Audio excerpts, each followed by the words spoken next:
El auto de Fórmula 1 es el vehículo de 4 ruedas más complejo que existe sobre la faz de la Tierra. No hay discusión. Un avión de combate tiene más piezas, un cohete espacial tiene más potencia, pero como combinación de materiales, física, electrónica e ingeniería metida en un espacio que ocupa menos que un auto de calle mediano, no existe nada igual. Y en 2026 cambió todo al mismo tiempo. El motor, la aerodinámica, el chasis, el combustible, los neumáticos, las reglas de energía, todo junto. En este video te explico cómo está hecho ese auto por dentro y por fuera, y después te cuento los 5 cambios que la FIA aprobó para Miami que modificaron las reglas que ya habían cambiado todo.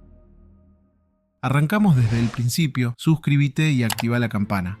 Acá te damos la información que ESPN no te da. Todo en un auto de Fórmula 1 empieza por el monocasco. Es la estructura central del auto, la pieza que sostiene al piloto, que absorbe los impactos en un accidente y que sirve de punto de anclaje para el motor, la suspensión, los alerones y prácticamente todo lo demás. El monocasco de 2026 es una cápsula de fibra de carbono fabricada en capas que se superponen en ángulos distintos dentro de moldes con tolerancias de décimas de milímetro. Cada capa de fibra se coloca a mano por técnicos especializados. Un monocasco completo tarda semanas en construirse y cuesta alrededor de $650.000 solo la estructura básica, sin contar ninguna de las piezas que se montan encima.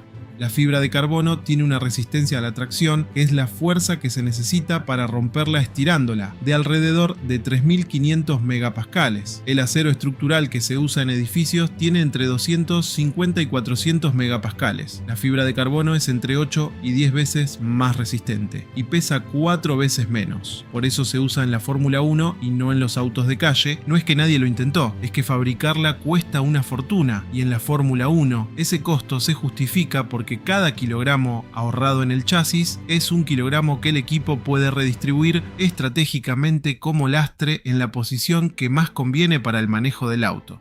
El monocasco es tan resistente que en los accidentes de alta velocidad las piezas del auto se desprenden por todos lados, pero la cápsula donde está el piloto casi siempre se mantiene intacta. Lo que ves cuando un auto de Fórmula 1 choca fuerte y se desintegra no es que el auto se rompe, es que el auto está diseñado para romperse en piezas específicas que absorben la energía del impacto y protegen al piloto adentro. En 2026 el monocasco fue rediseñado para ser más angosto porque el auto pasó de 2.000 milímetros de ancho a 1.900 milímetros, 100 milímetros menos. La distancia entre ejes pasó de 3.600 a 3.400 milímetros, 200 milímetros menos de largo. Y el peso mínimo del auto completo bajó de 798 kilogramos a 768 kilogramos, 30 kilogramos menos.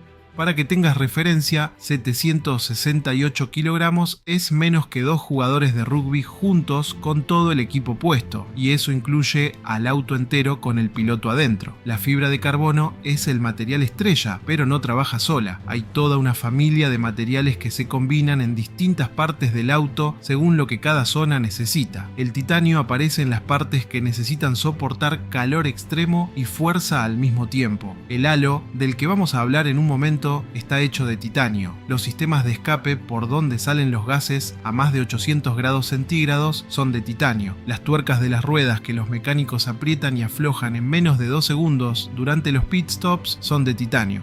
Es aproximadamente la mitad de pesado que el acero y soporta temperaturas y fuerzas que el aluminio no resistiría. El aluminio aparece en la estructura interna del motor y en partes de la suspensión donde necesitas ligereza sin la resistencia extrema que exige la fibra de carbono. Es el material del término medio, más barato que el carbono, más liviano que el acero, suficientemente resistente para donde se lo pone. Los laterales del monocasco están revestidos con paneles de Cylon, que es una fibra sintética con resistencia balística superior al Kevlar. Los costados del cockpit del piloto son básicamente un chaleco antibalas integrado en la estructura del auto. Si una rueda sale despedida en un accidente y golpea el lateral del auto, el Cylon la detiene antes de que llegue al piloto. Eso ya pasó en la Fórmula 1 y el sistema funcionó exactamente para eso. La electrónica usa kilómetros de cableado de cobre y silicio distribuidos por todo el chasis. El auto tiene cientos de sensores que monitorean en tiempo real cada parámetro: temperatura del motor, presión de los frenos, temperatura de los neumáticos, carga aerodinámica en cada punto del chasis, nivel de energía en la batería, posición exacta de los alerones activos. Todos esos datos van a la pantalla del ingeniero de carrera en el garaje y al panel del piloto en el volante en tiempo real. La suspensión de un auto de Fórmula 1 no tiene nada que ver con la de tu auto. En un auto de calle, la suspensión tiene resortes y amortiguadores que absorben los baches y hacen el viaje cómodo.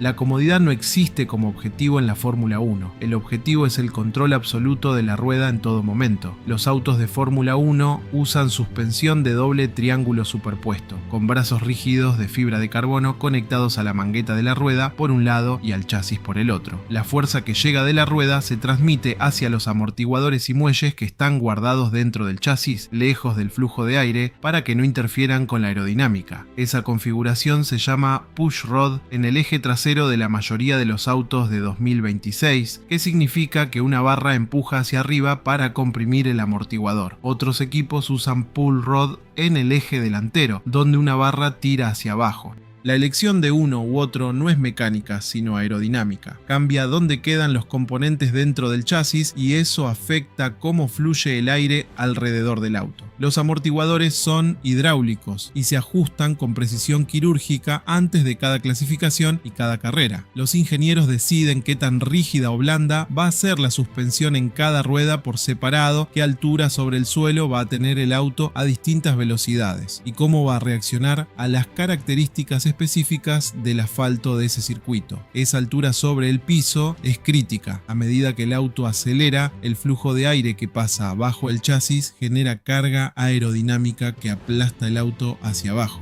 Entre que el auto está parado en el pit lane y que corre a 300 km por hora en la recta, el chasis puede bajar varios centímetros. Si baja demasiado y el fondo toca el piso, el auto se desestabiliza de forma peligrosa. Si el equipo lo ajusta bien, esa cercanía al piso genera más carga aerodinámica y el auto va más rápido en curva. El corazón del auto de Fórmula 1 de 2026 es un motor V6 turboalimentado de 1,6 litros. Ese número parece chico comparado con un auto de calle, donde un motor de 1,6 litros produce entre 90 y 130 caballos de fuerza. La diferencia radical está en cómo ese mismo volumen de cilindrada extrae la potencia. El V6 de la Fórmula 1 gira hasta 15.000 revoluciones por minuto. Un motor de auto de calle gira a 4.000 o 5.000 en uso normal, 6.000 o 7.000 en el límite.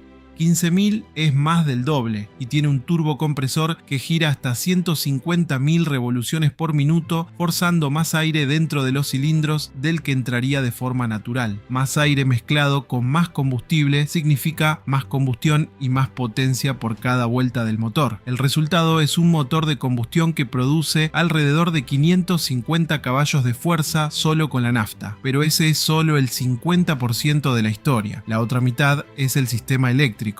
El MGUK, que significa Motor Generator Unit Kinetic, es el motor eléctrico que funciona de dos formas según el momento. Cuando el piloto frena antes de una curva, el MGUK actúa como generador y convierte la energía cinética del frenado en electricidad que se guarda en la batería en lugar de dejarla perderse como calor en los discos de freno. Cuando el piloto abre el acelerador al salir de esa curva, esa electricidad almacenada se devuelve como potencia adicional a las ruedas. En el reglamento anterior a 2026, el MGUK podía generar hasta 120 kilovatios, que son unos 163 caballos de fuerza. En 2026 ese límite subió a 350 kilovatios, que son 469 caballos de fuerza eléctricos, casi el triple.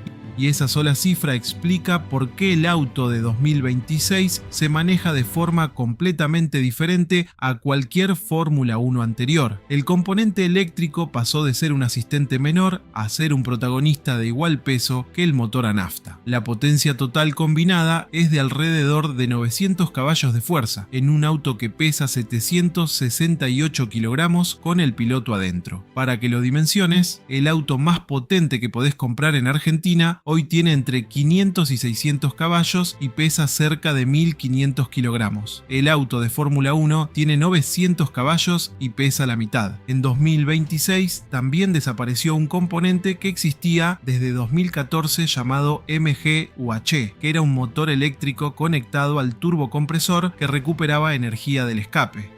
Era el componente más complejo y más caro de los motores híbridos de Fórmula 1. La FIA lo eliminó para bajar el costo de desarrollo y permitir que más fabricantes puedan entrar al deporte. Por eso en 2026 Audi debutó con su propio motor en el ex equipo Sauber y Cadillac entró como 11º equipo de la grilla, usando motor Ferrari. El combustible que usan los autos de Fórmula 1 en 2026 no viene del petróleo, es 100% sostenible, fabricado con base en residuos agrícolas, alcoholes de captura de carbono atmosférico o componentes sintéticos que tienen un balance de carbono neutro en su ciclo de vida completo. Hasta 2025 los autos usaban combustible E10, que tenía 90% de origen fósil y solo 10% de componente renovable.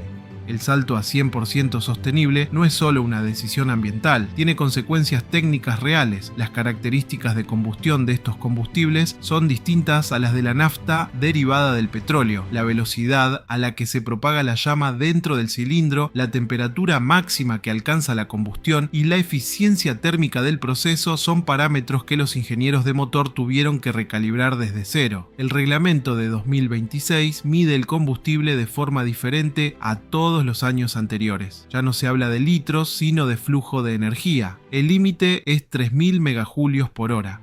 Ese cambio de unidad de medida es intencional, permite que los equipos optimicen la densidad energética de su combustible dentro de los límites, buscando formulaciones que entreguen más energía por kilogramo. Los que estuvieron en el pit lane durante los test de pretemporada en Barcelona en febrero notaron algo inmediato: el olor cambió. Los autos de Fórmula 1 siempre tuvieron ese olor particular a combustible de carrera mezclado con caucho caliente. Con el nuevo combustible sostenible, el olor es diferente, más parecido al etanol que a la nafta tradicional. Ese detalle sensorial es en realidad el indicador más simple de que la química del motor cambió completamente. Hasta la temporada pasada, los autos de Fórmula 1 tenían el DRS.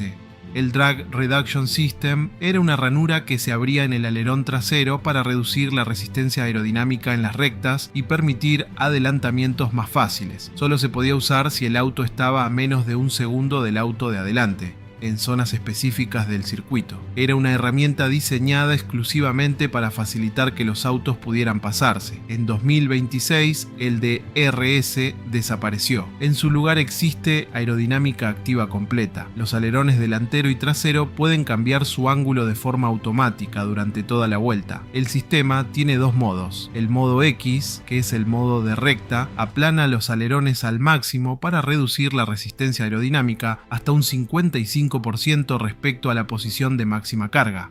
El auto va más rápido en línea recta, pero tiene menos agarre en las curvas. Se activa cuando el piloto está acelerando a fondo en las zonas designadas del circuito. El modo Z, que es el modo de curva, despliega los alerones a su ángulo máximo para generar la mayor carga aerodinámica posible. El auto agarra más en las curvas, pero tiene más resistencia al aire. Se activa automáticamente al frenar o en las zonas de baja velocidad. La diferencia clave con el DRS es que la aerodinámica activa de 2026 la puede usar cualquier piloto en cualquier posición de la carrera, no solo el que está persiguiendo. Todos tienen la misma herramienta al mismo tiempo en las mismas zonas.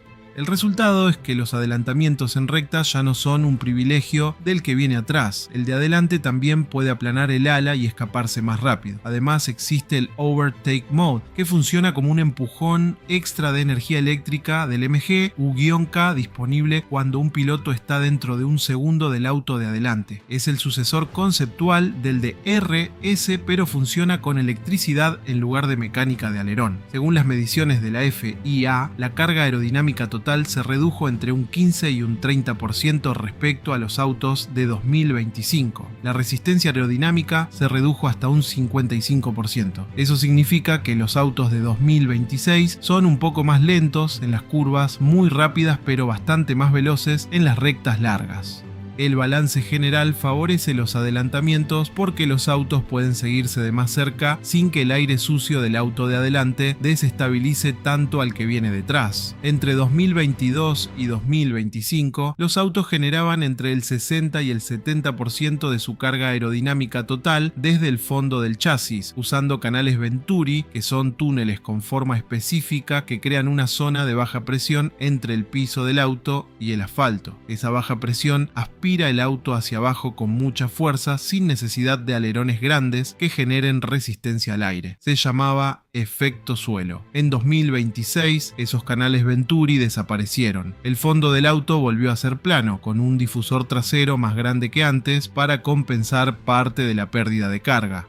El difusor es la estructura en la parte trasera del auto que expande el flujo de aire que pasó bajo el chasis, acelerándolo y creando una zona de baja presión que también ayuda a pegar el auto al piso, pero de forma mucho menos agresiva que los canales de efecto suelo que había antes. ¿Por qué la FIA eliminó el efecto suelo si era tan eficiente para generar carga? Tiene una respuesta que tiene que ver con lo que le pasaba a los autos. Cuando el suelo quedaba muy cerca del piso, el auto de repente perdía toda la carga de golpe si la altura cambiaba aunque fuera unos milímetros. Eso generaba salidas de pista peligrosas e impredecibles. Con el fondo plano y el difusor, la generación de carga es más lineal, más progresiva y el piloto puede anticipar mejor cómo va a responder el auto.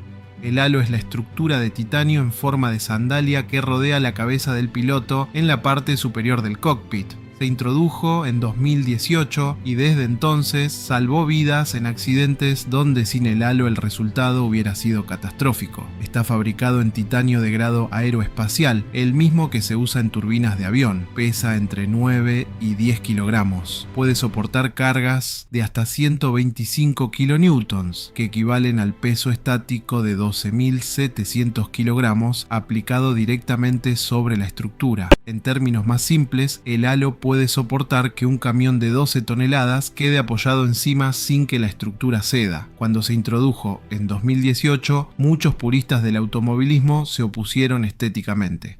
Argumentaban que tapaba la vista del piloto y que le quitaba visibilidad. Ningún piloto que haya participado en un accidente donde el halo fue relevante volvió a tener esa opinión. En 2026 el halo sigue igual en concepto, pero con los refuerzos laterales actualizados para cumplir con los nuevos requisitos de seguridad de la FIA, que cada año evalúa si las cargas de prueba necesitan actualizarse en función de los nuevos accidentes que se analizan. Los neumáticos de la Fórmula 1 de 2026 los fabrica en exclusiva Pirelli, como desde 2011, pero en 2026 cambiaron las dimensiones en todos los ejes. Los neumáticos delanteros pasaron de 305 milímetros de ancho a 280 milímetros, los traseros de 405 milímetros a 375 milímetros. Ambos mantienen el aro de 18 pulgadas que se introdujo en 2022.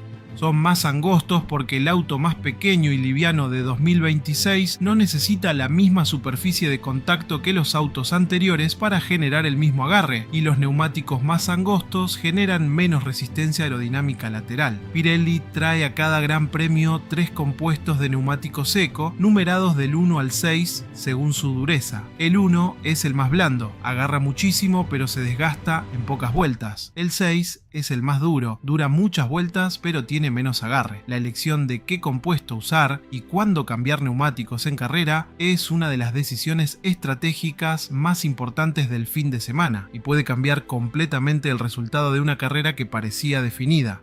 Además de los neumáticos secos, Pirelli trae compuestos intermedios para pista mojada con algo de agua y extremos de lluvia para condiciones de diluvio. Los intermedios tienen surcos que evacúan el agua pero mantienen parte de la superficie de contacto. Los extremos de lluvia tienen surcos más profundos y expulsan hasta 60 litros de agua por segundo por neumático cuando el auto corre a alta velocidad. El volante de un auto de Fórmula 1 de 2026 tiene más de 20 controles distribuidos en una superficie que cabe en las dos manos del piloto. No es solo para girar, es el panel de control completo del auto.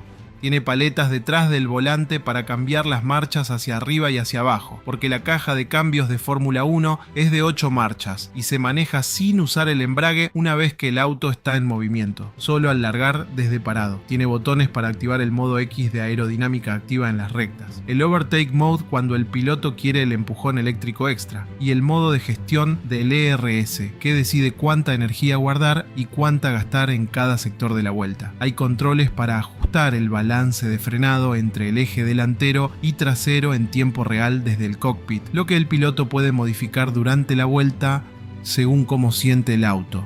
Hay botones para la radio con el equipo, para el limitador de velocidad en el pit lane que activa automáticamente cuando entra al garaje a 80 km por hora y para el sistema de bebida integrado en el casco que bombea agua hacia la boca del piloto durante la carrera. Un piloto de Fórmula 1 en una vuelta de carrera puede operar entre 4 y 8 controles distintos del volante mientras al mismo tiempo está manejando a 250 km por hora en una curva de alta velocidad. Para que eso sea posible, la ubicación de cada botón se memoriza de forma muscular durante semanas de práctica en el simulador. No se mira el volante durante la carrera, todo es táctil y automático. Acá es donde el auto de 2026 encontró su primer gran problema en carrera, y acá es donde los 5 cambios que entran en vigor en Miami corrigen lo que 3 carreras dejaron en evidencia. El super clipping es el fenómeno que ocurre cuando el MG-U-K, el motor eléctrico, recupera energía de forma activa mientras el auto está acelerando a fondo en una recta. El sistema decide que en ese momento necesita cargar la batería, y para hacerlo le roba energía al motor de combustión. El resultado es que el auto pierde velocidad aunque el piloto tenga el acelerador al piso. En Australia y en Japón esa pérdida llegó a ser de hasta 60 km por hora al final de las rectas, de forma que el piloto de atrás no podía anticipar. Pensá en esto, vas manejando en la autopista a 280 km por hora y el auto baja solo a 220 en medio segundo, sin que vos hagas nada. El auto que viene detrás a 280 no tiene tiempo de reaccionar. Eso fue lo que pasó en pista, con pilotos que estuvieron a centímetros de chocar sin que ninguno de los dos cometiera ningún error. El primer cambio de Miami limita el super clipping específicamente en clasificación. El boost máximo del ERS queda restringido con el objetivo de que el fenómeno dure entre 2 y 4 segundos por vuelta como máximo, frente a los tiempos mucho mayores que se registraron en las primeras 3 carreras del año. La capacidad máxima de recarga de energía por vuelta pasa de 8 megajulios a 7 megajulios, una reducción del 12,5%.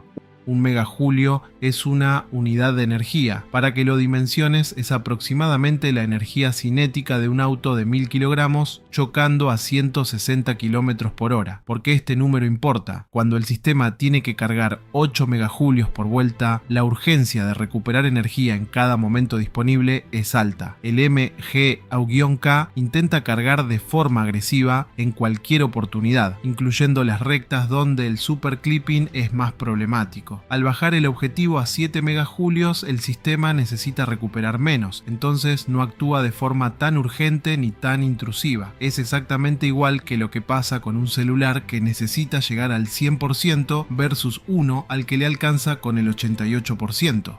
El que necesita llegar al 100 va a conectarse a la corriente en cualquier momento que pueda. El que tiene un objetivo menor lo hace con menos urgencia y en los momentos menos inconvenientes. El MG-UK con 350 kilovatios puede entregar torque de forma instantánea de una manera que el motor de combustión no puede hacer. El torque es la fuerza rotacional que llega a las ruedas y hace girar los neumáticos. Un torque muy alto entregado de golpe en condiciones de baja adherencia, pista mojada o neumáticos fríos puede hacer que las ruedas traseras patinen antes de que el piloto o el sistema electrónico puedan corregir. El tercer cambio de Miami limita cómo se entrega ese torque en condiciones de baja adherencia. En lugar de que el motor eléctrico empuje con toda su potencia de inmediato, el torque se entrega de forma progresiva. La potencia llega pero de a poco, dando tiempo al neumático a absorberla sin patinar. Si alguna vez pisaste el acelerador fuerte en un auto potente sobre piso mojado y sentiste cómo el auto se mueve para los costados antes de que puedas corregir, entendés exactamente el problema que este cambio resuelve. El auto de Fórmula 1 de 2026 tiene 3 veces más potencia eléctrica que cualquier cualquier Fórmula 1 anterior, y esa potencia llega de forma instantánea. En pista seca es una ventaja, en pista mojada es un problema. Este cambio gestiona esa transición. En las primeras 3 carreras de 2026 apareció un problema que nunca había existido de esta forma: autos que en la largada quedaban casi estáticos en la parrilla por un instante, no por error del piloto, sino porque el sistema híbrido, al soltar el embrague, entraba en un modo de baja potencia momentáneo mientras la electrónica distribuía la energía entre el motor de combustión y el MGE-UK. Ese congelamiento duraba fracciones de segundo, pero en una largada de Fórmula 1, donde todos los autos aceleran al mismo tiempo. Fracciones de segundo son metros de diferencia y riesgo de colisión real. El cuarto cambio introduce un sistema de detección automática.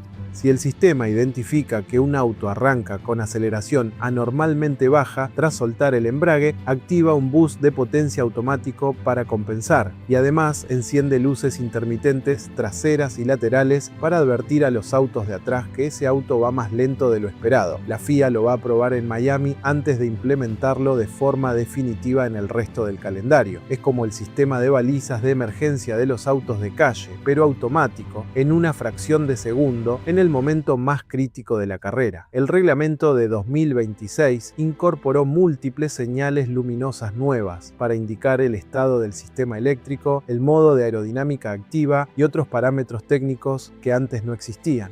Esa proliferación de luces creó un problema en pista mojada. Los pilotos reportaron que en condiciones de baja visibilidad era difícil distinguir cuáles luces indicaban que el auto de adelante estaba frenando y cuáles eran señales técnicas del sistema del auto. En lluvia, cuando la visibilidad baja y la distancia de seguridad entre autos se reduce, esa confusión visual puede ser la diferencia entre evitar a tiempo una frenada inesperada o no poder reaccionar. El quinto cambio estandariza el patrón de iluminación trasera para todos los equipos: menos señales distintas, más claras, más consistentes y más fáciles de interpretar en tiempo real a alta velocidad. La FIA definió exactamente cuáles luces pueden usarse para qué función y cómo tienen que parpadear en cada situación. No es el cambio más espectacular de los 5, pero cada vez que viste en televisión un accidente por alcance en lluvia en la Fórmula 1, donde un auto choca al de adelante porque no vio que estaba frenando, este cambio es exactamente la respuesta a eso. 4 preguntas para los comentarios. Primera, la Fórmula 1 cambió el motor, la aerodinámica, el combustible, el tamaño del auto y las reglas de energía, todo al mismo tiempo en 2026. Eso muestra que el deporte sabe reinventarse, o fue demasiado cambio junto para los equipos, los pilotos y la propia FIA, que 3 carreras después ya tuvo que corregir cosas. Segunda, el superclipping generó algunos de los adelantamientos más inesperados y espectaculares de las primeras carreras del año, justo porque nadie podía anticipar cuándo el auto de adelante iba a perder velocidad. Si lo limitan, las carreras van a ser menos interesantes de ver, aunque sean más seguras. Tercera, con el motor 50% eléctrico, los autos de 2026 ya no hacen el mismo sonido que los V8 o los V10 de antes. ¿El sonido importa en la Fórmula 1 o lo único que cuenta es la velocidad y la competencia? Cuarta, la aerodinámica activa que reemplazó al DRS le da la herramienta a todos los pilotos al mismo tiempo en las mismas zonas. ¿Eso hizo el deporte más justo o le quitó el factor estratégico que tenía el DRS, donde solo el perseguidor podía usarlo? Déjame tu respuesta abajo, y si llegaste hasta acá ya sabes lo que sigue. Suscríbete y activa la campana. El próximo video es el análisis completo del Road Show del domingo en Palermo. No te lo perdés.